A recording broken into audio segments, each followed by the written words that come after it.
Today, I'm going to share my way of writing a role about security for my Supabase table. I hope it's useful. Let's take a look at the example.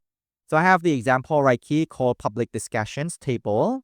And if you look at the policy of this one, it's really simple. And I just checked this one and it worked. So let's say I wanted to make a complex policy of this one. Let's say in my application right here, I wanted to do enable slow mode. So if you look at right here, I have the feature called slow mode.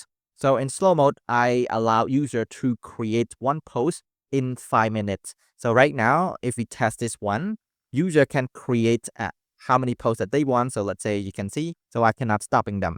So let's see how I implement the slow post and the policy for this table right here. I'm going to come here and then I'm going to change. And this is what I did. So I just do policy.slow mode insert discussion.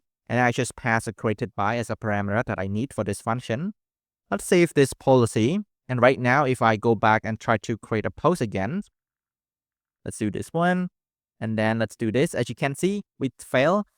And also the message right here is also come directly from Supabase. I'm not doing any from the front end as well. So you can see, slow down, try again in 5 minutes. So this is really good and it's really easy to implement as well. So let me show you how I do that. And to do that, as you can see, I have creating inside the SQL editor, I have created a folder called policy. So this way I can store all of the policy of my table cleaned. And for the other people coming in, they can just look at the policy folder. They can see all of the function that I write. And this is the example of the function that I create, the slow insert discussion. So first I create the schema of policy. And this one, and after that, I create a function in that schema. I call it slow insert discussions.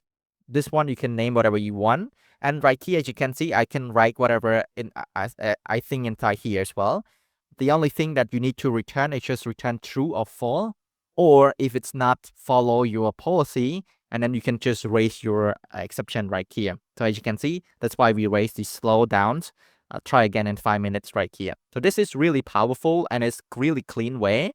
And as you can see, if people look at, okay, we have the policy and like this. And if the people wanted to know the function, how to implement this function, they can just take a look at the function and see like this one right here. All right. So let me show you another example. So this example is a bit not complex, but a lot more check than the other one. It's just slow mode insert public discussion comment. This is for people to comment on the discussions. And also in the discussion, if you look at the table, we have the edited field, right? So by default, when on creation, I don't want people to create this field to be true.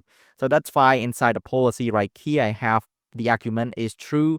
If it's pass the value true, I'm going to raise an exception right here.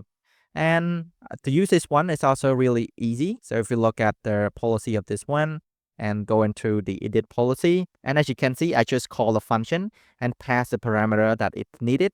And it's work and it's really clean and it's really easy to read as well. So that's how I write my own policy, role of a security policy as of now. Also, yeah, if you wanted to learn more, you can check out this documentation. There's a lot of things that you can learn and try out as well. So hopefully you enjoyed this video and hopefully you find it helpful or useful. Let me know in the comment how do you write your own security. See you in the next video. Thank you for watching.